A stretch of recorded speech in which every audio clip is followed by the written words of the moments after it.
Hi, this is Nat Moes. I'm here with Sam Krohlow. We're watching the 6th Tokyo Vintage Open from Kyoto. We're in, what was this, round 3, game 1. Yep.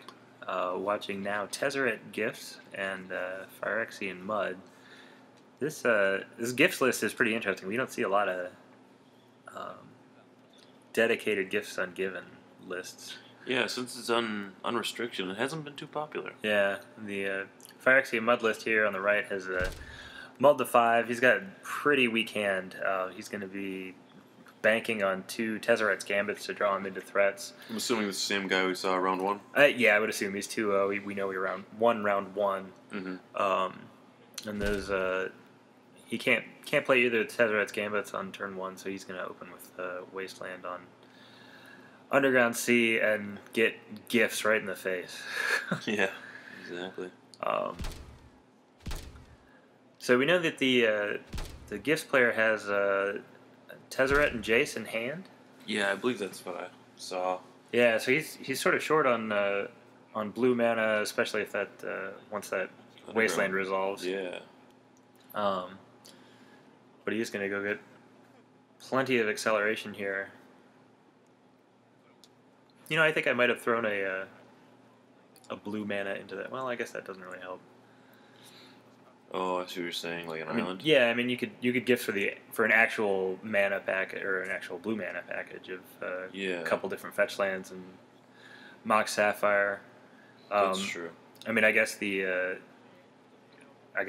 sort of depends on if you have a land in your hand and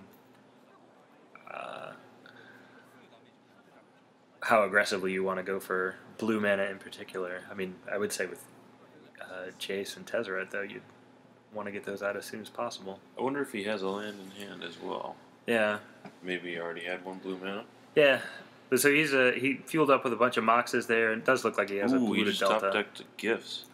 Yeah, now he has a second gifts to go with his extra mana. So I think he's going to be fine. I think he'll be okay. I think we're going to get there. So Tezzeret Gifts playing out more of that mana. I mean, he's got a really solid opener against pretty much any workshop deck at this point. Yeah. Anything not playing Null Rods is going to have a hard time keeping up with that. So Wasteland go. He's going to play a second Gifts Ungiven here, and I think he's got 6 mana in play. He should just be able to set up a win. Yeah, I would expect so. And the Gifts is a pretty good top deck.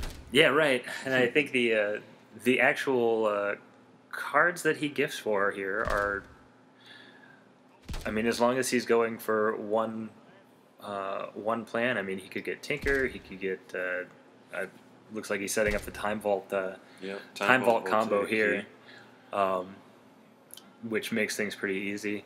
Yeah. I mean, he's going to be able to select those 4 cards and he'll get Time Vault or Key no matter what with Noxious Revival and Yawgmoth's Will. Right, because when we know he has the 2 Moxes in the graveyard, I mean, he'll be able to do whatever he needs to do here. And he gets to untap here too. Right. So let's see which ones he actually gives him. Yeah, what's the correct play to give him Yawgmoth's Will, Noxious Revival? Because that way he loses his draw step and has to pay 3 mana for Yawgmoth's Will. Yeah, I think that's. Oh, but Yawgmoth's Will gives him the Moxen. Well, that's. I guess, but I mean, you know that Time Vault and Voltaic Key automatically win the game because he has so much mana in play. So, I mean, you have to. Yeah, I think you just have to give that. It is gifts, so we know there's no way for him to actually win. So he got the looks like he got the Noxious Revival and Yawgmoth's Will. I mean, that'll tie up tie up the bulk of his mana and perhaps give him an opportunity to make a mistake. But, so it looks like he didn't Noxious Revival. Oh, he's just going to play Yawgmoth's Will. Yeah, he's just going to play Yawgmoth's Will. There's no sense in that. So he's got the 2 Moxes. He's got a land in there. I mean, it's trivial at this point for him to set up Voltaic Key and Time Vault. I guess the only thing he has to worry about is the Mana Crypt. Yep, Mana Crypt. And